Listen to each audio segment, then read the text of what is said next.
The wind whipped across the surface of the lake, carrying a chill that sliced right through my jacket. It rattled the glass panes of the villa, like the hands of a ghost trying to claw its way in. The place had always been a refuge for me, a sanctuary from the chaos of life. But tonight, it felt more like a prison, closing in with every howl of the storm. I sat in the living room, a whiskey glass trembling in my hand as I stared out at the churning waters. The villa was silent, save for the occasional creak of the wooden floorboards under the weight of the storm. That silence, though, wasn't comforting. It felt loaded, like a prelude to something waiting to explode. I'd come here to escape, to find some semblance of peace after the hell of the last year. The divorce had gutted me, ripped apart not just my marriage but my sense of who I was. Lauren, my ex-wife, had moved on so effortlessly. Her confidence in the decision to end us stung almost as much as the act itself. The villa was supposed to be my chance to breathe, to figure out what came next. Instead, it was the place where I'd find myself drowning. The surprise came 2 days ago when Adam, my son, called. His voice, calm but oddly charged, asked if he could join me here. He'd been distant since the divorce, not outright hostile, but not the warm, easygoing kid I'd raised either. "I just need to clear my head," he said. I didn't ask questions. I wasn't in a position to deny him. When he arrived, though, something about him felt off. His eyes darted too quickly when I asked about his life. His words clipped when I pressed for details. And then there was the way he'd asked about Lauren. Casual questions about her life, her work, but laced with a curiosity that didn't sit right. I brushed it off at first. God knows I'd spent too much time trying to psychoanalyze everything since the divorce. But that unease crept in, slow and persistent. It wasn't until I noticed the way he lingered by the doorway of the master bedroom, her old room, that my chest tightened with something darker than curiosity. Tonight, it all started to unravel. Adam had gone out earlier in the evening, saying he needed to clear his head. I stayed behind, nursing my whiskey and trying to ignore the storm that seemed hellbent on tearing the villa apart. I'd grown used to solitude, to being alone with my thoughts. But something about the night made my skin crawl. Then came the sound. At first, I thought it was just the wind, but as I strained my ears, I realized it was footsteps, soft, deliberate, moving across the wooden planks outside. I set my glass down, my heart pounding as I got up to check. The front door was still locked, but through the frosted glass, I saw a shadow pass. "Adam?" I called out, but there was no response. I moved to the window and peered out, catching a glimpse of him walking toward the boathouse. Rain streaked the glass, distorting his figure, but it was unmistakable. He was carrying someone. My blood froze. I grabbed my jacket and followed, the storm battering me the second I stepped outside. The rain stung my face, and the cold seeped into my bones, but I pushed forward. The boathouse loomed ahead, its outline jagged against the lightning-lit sky. I hesitated at the door, unsure of what I'd find inside, and then pushed it open. What I saw turned my stomach. Lauren stood there, her hair damp and clinging to her face, her expression caught between guilt and defiance. She was wrapped in Adam's jacket, and he stood beside her, his face pale but resolute. The space between them wasn't just physical. It was charged, thick with something I couldn't yet name but instinctively recognized. "What the hell is going on?" My voice cracked, louder than I intended, and it echoed off the wooden beams. Neither of them answered right away. Lauren looked away, biting her lip, while Adam's jaw clenched, his eyes meeting mine with a mix of challenge and shame. "Dad," he started, but his voice faltered. I stepped closer, the storm outside roaring in my ears. "What are you doing here? Together?" Lauren finally spoke, her voice trembling but firm. "Michael, it's not what you think." "Then what is it?" I shot back, because it sure as hell looks like something I should have known about. Silence. Heavy, damning silence. I felt the weight of the whiskey glass back in the villa, the safety of ignorance I'd just shattered. Whatever this was, I knew it was going to tear what was left of my world apart. And I wasn't sure I could survive the storm this time. The silence in the boathouse felt like it would crush me. I stood there, drenched from the rain, staring at them both. Adam shifted uncomfortably, his gaze darting between me and the floor, while Lauren wrapped the jacket tighter around herself, as if it could shield her from the weight of my questions. Every muscle in my body screamed for an explanation, something to make sense of the scene before me. But neither of them spoke. "Someone say something," I finally demanded, my voice sharp and edged with desperation. "What the hell is going on here?" Lauren's lips parted, but no words came. Adam looked up at me, his face pale and drawn. "Dad," he started again, his voice shaking. It's not what it seems." "That's a damn cliché, Adam. Try again," I snapped.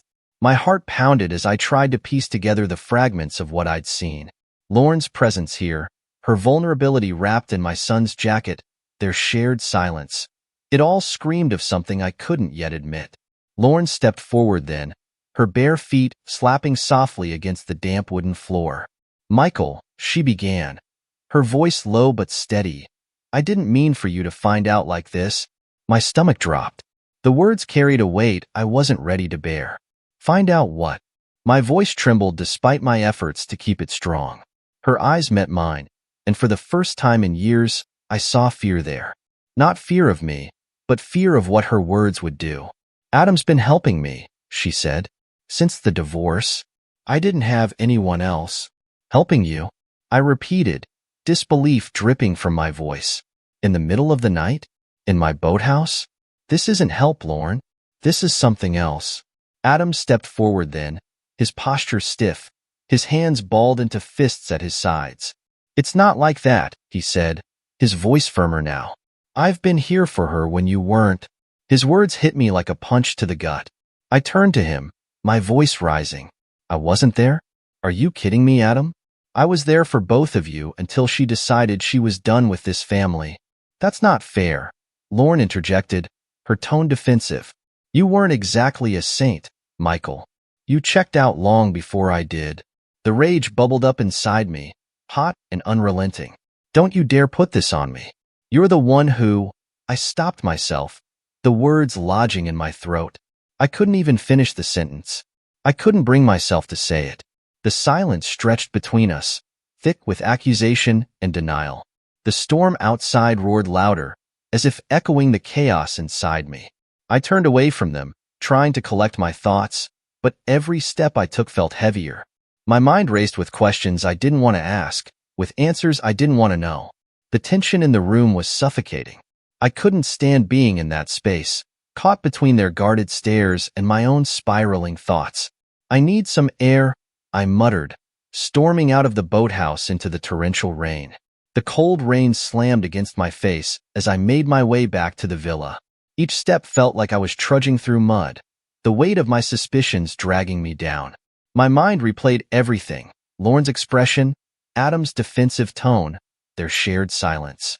It didn't add up, and yet it made too much sense in the worst possible way. By the time I reached the villa, I was soaked to the bone.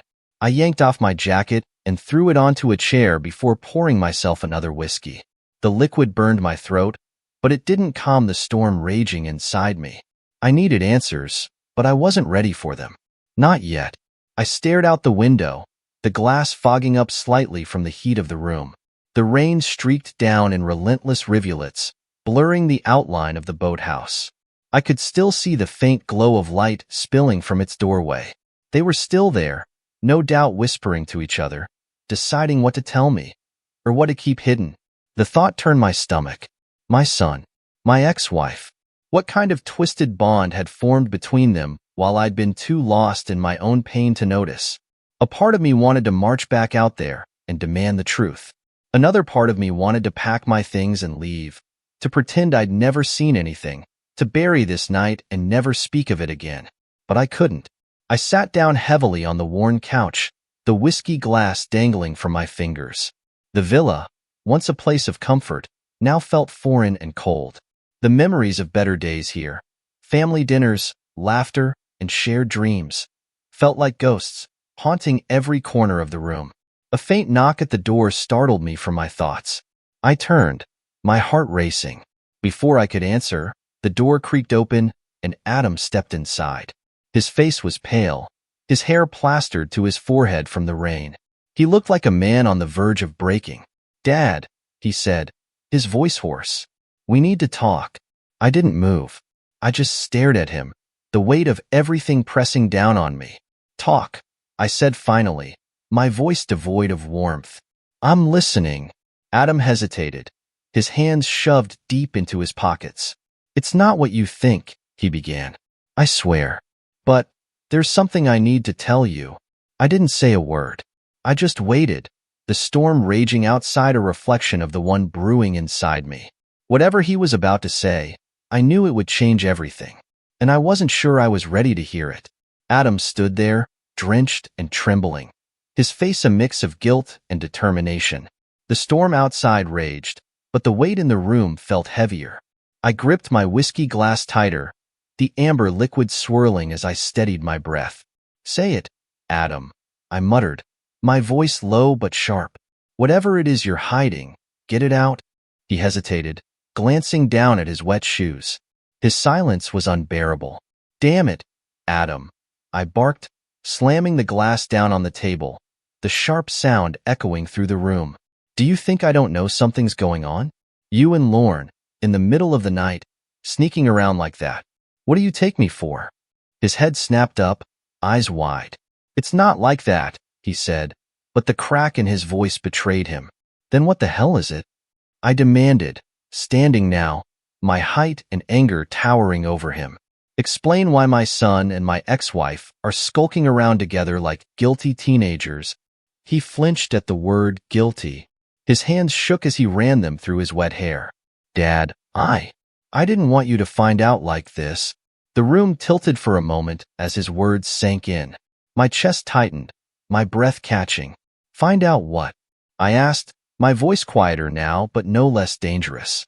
Adam looked away, his gaze darting to the window, as if searching for an escape.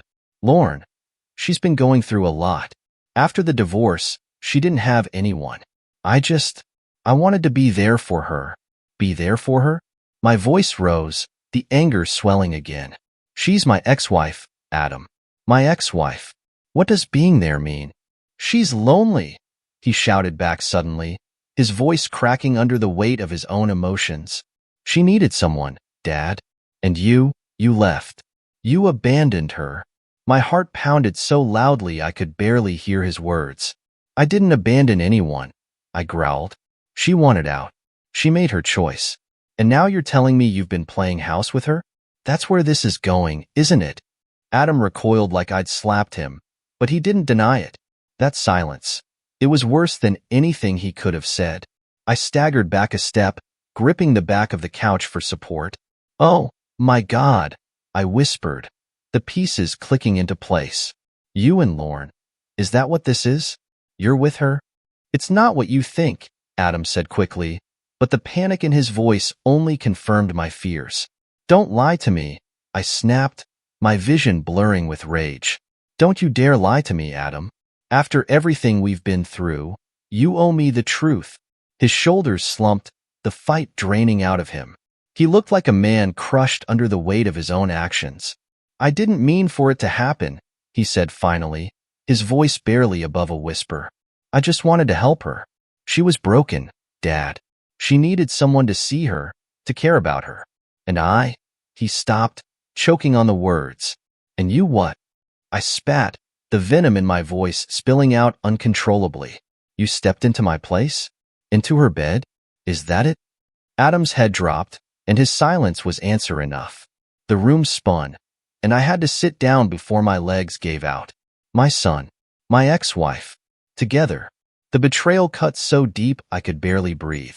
I stared at Adam, searching his face for the boy I'd raised, the son I'd loved and supported through every damn challenge life had thrown at us. But I couldn't see him anymore. He was a stranger. "Do you have any idea what you've done?" I said, my voice shaking. "You've destroyed this family in a way I didn't think was possible. How could you, Adam? How could you?" Tears streamed down his face now, but I didn't care. I didn't want his remorse. I wanted to rewind time, to erase this nightmare, to go back to the villa where I still believed we had something worth salvaging. "I didn't plan this," Adam said, his voice hoarse. It happened. I tried to stop, but I couldn't. She needed me. I laughed bitterly, the sound harsh and hollow. Needed you? You think that excuses this? You think that makes it better? Adam took a step forward, his hands outstretched, pleading. Dad, please. You don't understand.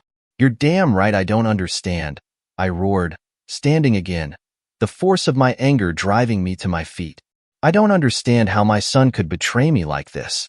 I don't understand how you could look me in the eye and lie, over and over. The front door creaked open, and we both turned to see Lauren standing there, her face pale and drawn. She'd changed into dry clothes, but the look in her eyes told me she'd heard everything. Michael, she said softly, stepping inside. Let me explain. I raised a hand, cutting her off. There's nothing you can say that will make this better. You both made your choices, and now you can live with them. But you'll do it without me. I stormed past them, grabbing my jacket and slamming the door behind me. The rain lashed at my face as I stumbled into the night, but it didn't matter. I couldn't stay in that house another second. Not with them. I didn't know where I was going. I just knew I had to get away before the rage and heartbreak consumed me completely. The rain poured down relentlessly as I stumbled through the dark, my footsteps squelching in the muddy path leading away from the villa. Each step felt heavier than the last, as if the weight of what I just learned was pulling me into the ground. The storm howled through the trees, but it couldn't drown out the sound of their voices, echoing in my mind. Adam's pleading, Lauren's quiet shame. It was too much. I stopped by the edge of the lake, the icy wind cutting through my soaked clothes. The water churned violently under the storm, reflecting the chaos inside me. I stared at the surface, the ripples distorting the moonlight like fragments of a shattered mirror. My life had been fractured, each piece more jagged than the last. How could it come to this? My own son, my ex-wife, together. It was grotesque, surreal. I tried to convince myself it wasn't real, that I'd misread everything. But Adam's face, the shame and guilt etched into his features, told me otherwise. And Lauren, she hadn't even tried to deny it. I sank to my knees on the wet ground, my breath coming in ragged gasps. The storm felt like it was mocking me, nature's fury mirroring my own. I dug my fingers into the earth, the cold mud grounding me, keeping me from unraveling completely. The memories started to flood back, unbidden and relentless. I saw Lauren as she used to be, the woman I fell in love with, the woman who made me believe in forever. Her laugh, warm and contagious. The way her eyes lit up when she talked about her dreams. And Adam, my boy, I'd been there for his first steps, his first words, his first heartbreak. How had the two people I loved most in the world become strangers to me? I didn't know how long I sat there, the rain soaking through my clothes, the wind biting at my skin. But eventually, the chill became too much to ignore. I forced myself to my feet, my legs trembling, and started walking again. Not back to the villa. I couldn't face them yet. Maybe not ever. Instead, I headed toward the one place that always seemed to bring clarity. The old boat shed at the far end of the property. The shed was small and ramshackle, a relic from my father's time. He'd used it as a workshop, a place to tinker with his projects when life got too overwhelming. I'd inherited it after his death, and though I rarely used it, it still felt like a refuge, a place where I could breathe. The door groaned as I pushed it open, the scent of aged wood and motor oil enveloping me. I grabbed an old towel from a hook on the wall and wiped my face and hands, though it did little to dry me. The storm roared outside, but inside the shed, it was quieter, muffled. I lit a small lantern, its warm glow illuminating the dusty tools and half-finished projects my father had left behind. I sat on the workbench, the towel draped over my shoulders, and stared at the lantern's flickering flame. The silence in the shed wasn't comforting. It was oppressive, filled with the weight of unspoken words and unanswered questions. I couldn't stop my thoughts from circling back to them, to the betrayal. Lauren. She had been my partner, my confidant, the mother of my child. We'd built a life together, shared dreams and plans for the future. And yes, we'd faltered. Our marriage hadn't been perfect. I'd worked too much, shut her out when I should have leaned in. but I'd loved her. Even when it ended, I'd thought we were still bound by some unspoken respect, a shared history that couldn't be undone. And Adam, God, Adam. I'd raised him to be better than this, to value loyalty, to understand the weight of trust. Where had I gone wrong? Was it me? Had I been so consumed by my own pain during the divorce that I hadn't seen his struggles?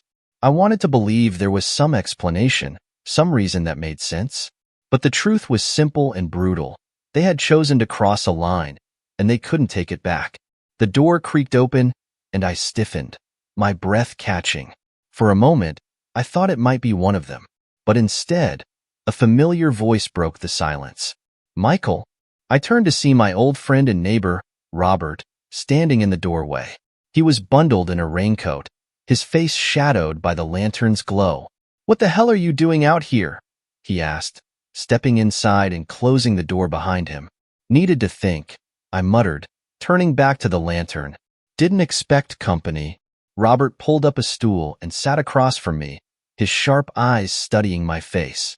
"You look like you've seen a ghost," he said. I let out a bitter laugh. Something like that. He didn't press me, just waited. That was the thing about Robert. He always knew when to let silence do the talking. Finally, I couldn't hold it in anymore. The words spilled out in a rush, jagged and raw, as I told him everything. The villa, Adam, Lorne, the betrayal that had torn my life apart. When I finished, Robert let out a low whistle, his expression grim. "That's a hell of a thing," he said. "I'm sorry, Mike. I don't even know what to say."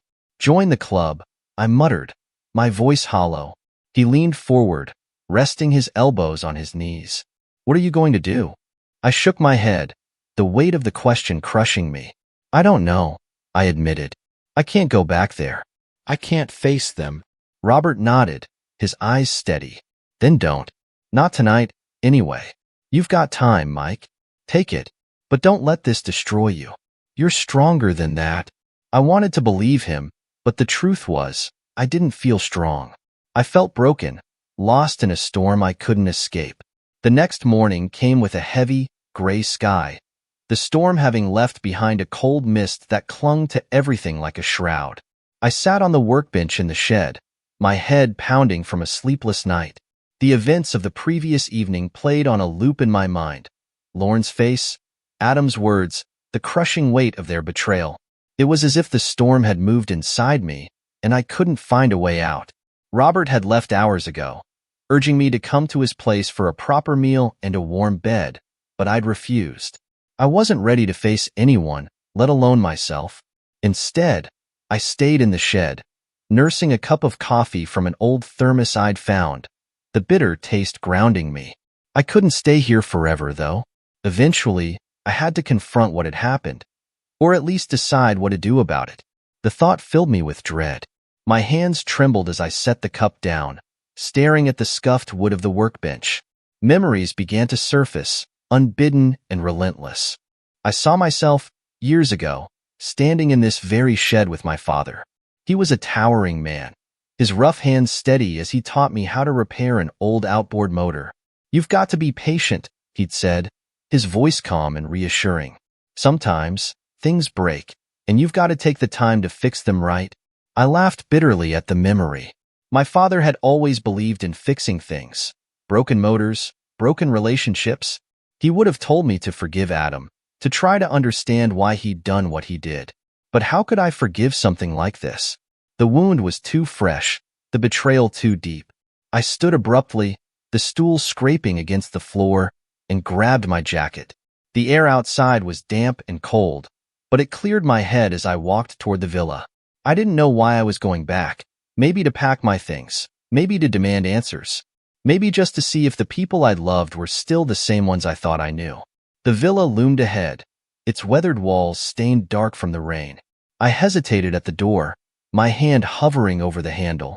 Part of me wanted to turn around and leave, to pretend none of this had happened. But the other part, the part that couldn't let go, pushed me forward. Inside, the house was eerily quiet. The faint smell of coffee drifted from the kitchen, but there was no sign of Adam or Lorne. I stepped into the living room, my eyes scanning the space for some clue. Some sign that would make sense of everything. That's when I saw it. A photo album lying open on the coffee table. Curiosity got the better of me, and I approached cautiously. The album was old, the leather cover worn and frayed at the edges. The page it was opened to showed a picture of the three of us, me, Lorne, and Adam, at a lake. Adam couldn't have been more than 6. His face lit up with joy as he held up a small fish he'd caught. Lorne stood beside him, her hand on his shoulder, her smile radiant. I was in the background, holding the fishing rod and grinning like a proud father. My chest tightened as I stared at the photo. This was who we used to be, a family, a team. How had we fallen so far? I flipped the page, my hands trembling. More pictures greeted me, each one a painful reminder of what we'd lost. Adam's first day of school, Christmas mornings by the fire, vacations filled with laughter and sun. I closed the album with a snap, unable to look at it any longer. The weight of those memories was unbearable, each one a reminder of the life we'd had and the life we'd destroyed. Michael. I turned sharply to see Lorne standing in the doorway, her face pale and drawn. She was dressed simply, her hair pulled back, but there was something different about her, something hollow. "We need to talk," she said softly. I crossed my arms, leaning back against the couch. "I think we're past talking." She stepped into the room, her hands clasped tightly in front of her. "Please, just listen." Against my better judgment, I nodded. "Fine. Say what you need to say." Lorne hesitated, her eyes glistening. "I never meant for this to happen," she began, her voice shaking. "After the divorce, I was lost. You were gone, and Adam, he was there. He understood me in a way I didn't expect." "That's not an excuse," I snapped, my anger flaring again. "You're his mother, Lorne. He's my son. Do you have any idea what this has done to me?" Tears spilled down her cheeks, and she looked away. "I know," she whispered. "I know I've hurt you, but it wasn't about you. It wasn't about revenge or trying to replace you. It happened." "That's not good enough," I said, my voice breaking. "You broke something that can't be fixed, Lorne. I can't look at either of you the same way again." She took a shaky breath, her eyes meeting mine. "I'm sorry, Michael. I truly am, but I can't undo it. All I can do is tell you the truth and hope you can find it in your heart to forgive me." I stared at her, the woman I'd once loved more than anything, and felt the last remnants of that love slip away. "I don't know if I can," I said finally, my voice hollow. "And even if I could, I don't know if I want to." Her face crumpled, but I didn't stay to see the tears. I turned and walked out, my chest heavy with the weight of what couldn't be unsaid. I slammed the door of the villa behind me, the sound echoing through the stillness outside. The cold air hit my face like a slap, but it wasn't enough to ground me. My mind churned, swirling with anger, betrayal, and an ache so deep it felt like it could split me in half. I needed to get away from that house, from Lorne, from the memories that clung to every wall and corner. I walked aimlessly down the path that led toward the lake, my feet crunching on the gravel. The sky above was still gray and heavy, the remnants of last night's storm lingering in the air. The calm after the storm felt like a cruel joke. There was no calm in me, only chaos. Reaching the edge of the lake, I stopped and stared out at the water. It was unnervingly still, a mirror reflecting the dark clouds overhead. I picked up a small rock and hurled it into the lake with all the force I could muster. The splash shattered the glassy surface, ripples spreading outward, but it didn't bring the relief I sought. Nothing would. How could this have happened? I had lost everything, my wife, my son, my family, and for what? For a betrayal so profound that I couldn't even begin to wrap my mind around it.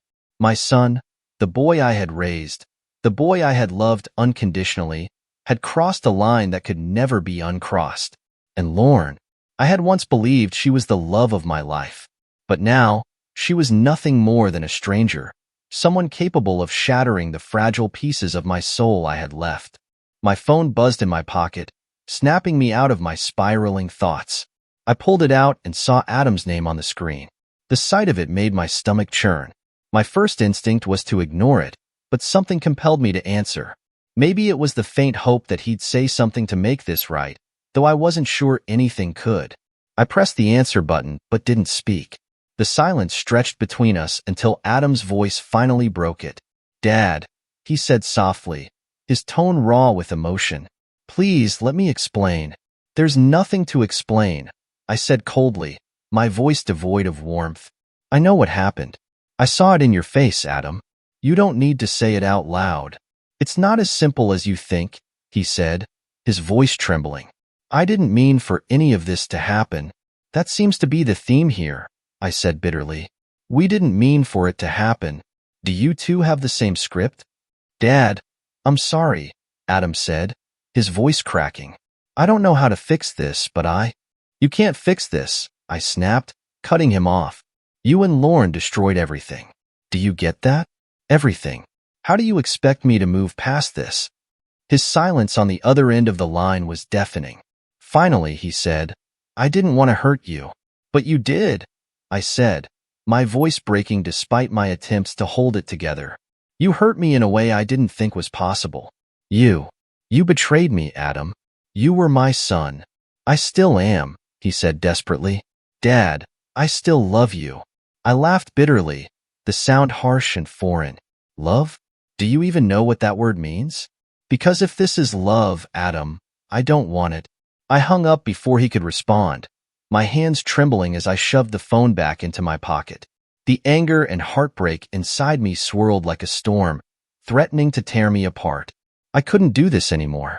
I couldn't keep carrying the weight of their betrayal. I sat down on a large rock near the lake, my head in my hands. Memories of Adam as a child flooded my mind. His laughter, his boundless energy, the way he used to look up to me like I was his hero.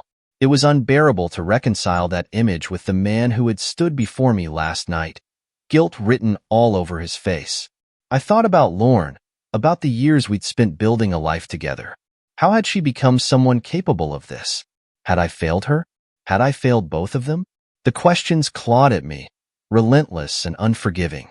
The sound of footsteps on the gravel path pulled me from my thoughts.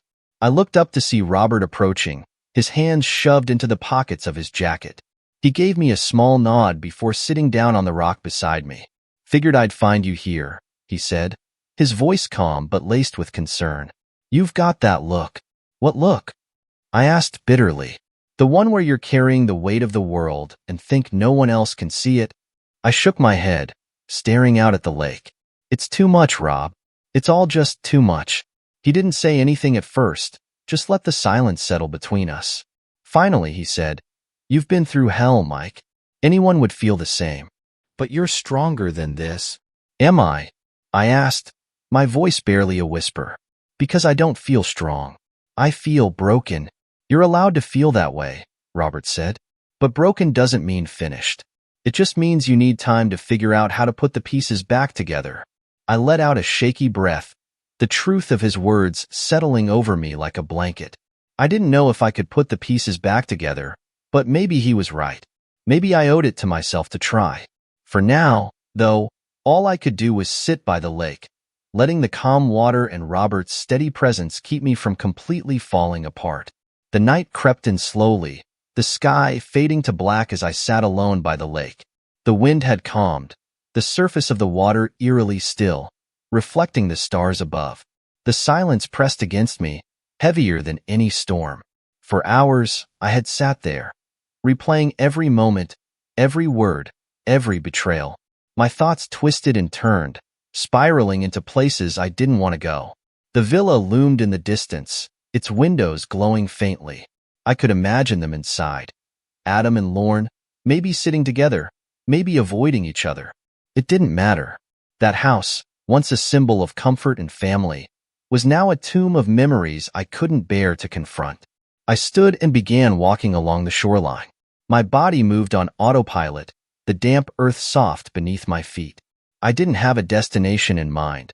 I just needed to keep moving, to escape the suffocating weight of everything. The farther I went, the darker it became, the light from the villa fading behind me. I reached the old cliffside at the far end of the property, a place I hadn't visited in years. As a younger man, I'd come here to clear my head, to find perspective when life felt overwhelming.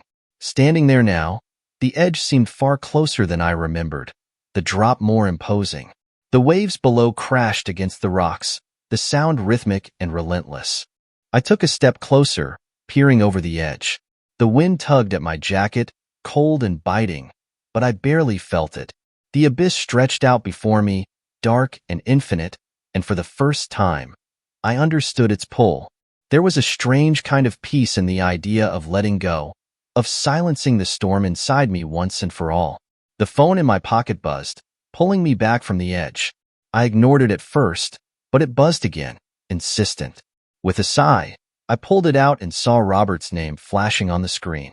I hesitated, my thumb hovering over the decline button, but something made me answer. "Mike," Robert's voice came through, steady but tinged with worry. "Where are you?" "Out," I said flatly. "Out where?" he pressed. "I stopped by the villa, and you weren't there." "Lorne's worried." I let out a bitter laugh. "Worried? Huh? That's rich." "Mike, listen to me," he said, his tone firm now. "I know you're hurting, but don't do anything you can't take back. You've been through hell, but this isn't the way." I closed my eyes, the weight of his words settling over me. "I don't know how to come back from this, Rob. I don't know if I can." "You don't have to figure it all out tonight," he said gently. "Just come back. We'll talk. We'll figure it out together. You're not alone in this." The word alone hit me hard. I'd never felt so isolated, so untethered. But as much as I wanted to believe Robert, the truth was, I didn't know how to move forward. I didn't know if I had the strength to face Adam or Lorne again. "I need time," I said finally. "I can't come back right now." There was a pause on the other end of the line, and then Robert said, "Take the time you need, but promise me you'll call if it gets too dark. Don't make me come looking for you." I managed a faint smile. "You do that?" "In a heartbeat," he said. "You're my friend, Mike. That means something." The call ended, and I stood there for a long moment, the phone still in my hand. The waves below seemed louder now, more insistent, but Robert's words lingered in my mind. "You're not alone." I stepped back from the edge, my legs trembling as I sank to the ground. The cold seeped into me, but I welcomed it. It felt real, grounding. I stared out at the water, my thoughts quieter now, less frantic. Time passed. I wasn't sure how much, and eventually, I rose to my feet. The villa's lights were just barely visible in the distance, a faint glow against the dark horizon. I didn't know if I could go back, if I could face them and the wreckage we'd created. But I knew one thing. The edge wasn't the answer. Not tonight. I began walking, not toward the villa, but toward the main road that led away from the property. My steps were slow, deliberate, as I let the chill of the night clear my mind. I didn't have a plan or a destination, but for now, it was enough to keep moving. As I walked, I thought about what Robert had said, about taking time, about figuring things out. Maybe he was right. Maybe I didn't have to know all the answers tonight. Maybe it was okay to feel broken, to not have it all together. The horizon began to lighten with the first hints of dawn, the sky tinged with pale blue and pink. It wasn't much, but it felt like something, a small sign that even after the darkest night, light could still find its way through. And for the first time in what felt like forever, I allowed myself to believe that maybe, just maybe, I could find my way through too.